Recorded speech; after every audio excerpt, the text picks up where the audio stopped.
সেদিন গিয়েছিলাম শাশুড়ি মাকে নিয়ে আমার বাবার বাড়িতে। ওখানে গিয়ে কি কি করলাম, কি কি রান্না বান্না হলো সবটাই তোমাদের সাথে শেয়ার করব আজকের এই ভিডিওতে। হ্যালো এভরিওয়ান, কেমন আছো সবাই? আমি কোয়েল চলে আসলাম আবারও একটা নতুন ভিডিও নিয়ে। ঘুম থেকে উঠেই কিন্তু ঘরটা পরিষ্কার করে আমি নিজে স্নান টান করে নিয়েছিলাম, তার সাথে দুটো খেজুরও খেয়েছিলাম, তবে আর আগের দিন ভেজানো হয়নি, তাই শুকনোই খেয়ে নিয়েছি। এখন আমি বাইরে কিন্তু রেডি হয়ে বসে আছি টোটোর জন্য, আর একটু জুস ছিল তো সেটাই এদিকে খেয়ে নিচ্ছি। আমার আগের সমস্ত বাড়িতে যাওয়ার ভিডিও দেখে তোমরা আশা করি এটা বুঝতেই পেরেছো যে আমার শ্বশুর বাড়ি থেকে কিন্তু আমার বাবার বাড়ি বেশি খুব একটা দূর নয়।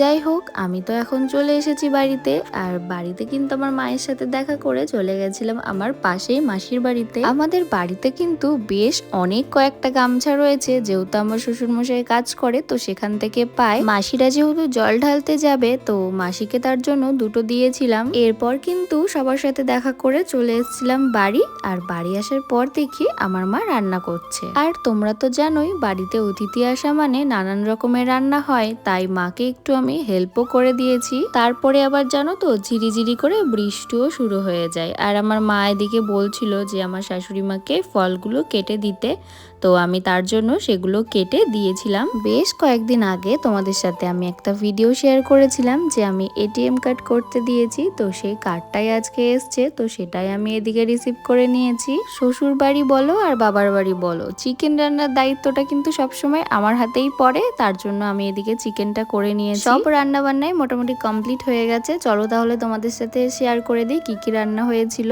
এদিকে একটা পুঁই শাকের নিরামিষ তরকারি হয়েছিল, মাছ হয়েছিল, আর আমার মাসির বাড়ি থেকে মোচা, তার সাথে চিংড়ি মাছ দিয়ে কচু দিয়ে একটা পাতুরি পাঠিয়েছিল সেটা, আর এদিকে ডাল ছিল, চিকেন ছিল, আর তার সাথে হচ্ছে 2-3 রকমের ভাজা ছিল। চাটনি করবে ভেবে জানো তো পাঁপড়ও ভেজেছিল, তবে আর না চাটনিটা করতে পারেনি। আমাদের বাড়িতেই না আমড়া গাছ আছে, তবে সেই গাছের থেকে না আমার মা আর আমড়া পাততে পারেনি, দুটো মাত্র পারতে পেরেছিল, তবে ওই দুটো দিয়ে তো আর চাটনি হবে না, তাই আর করেনি। খাওয়া দাওয়া তো আমাদের কমপ্লিট হয়ে গেছে, তাই আমি তোমাদেরকে আমাদের নতুন ঘরটাও একটু ঘুরে দেখিয়ে দিলাম। আর দেখে তো তোমরা বুঝতেই পারছো যে ঘরের এখনো কিছুই হয়নি, কাজ এখনো অনেক বাকি আছে। যাই হোক, ভিডিওটা কিন্তু আমি এখানে শেষ করছি। ভালো লাগলে ফলো করে দিও। Tata, bye bye.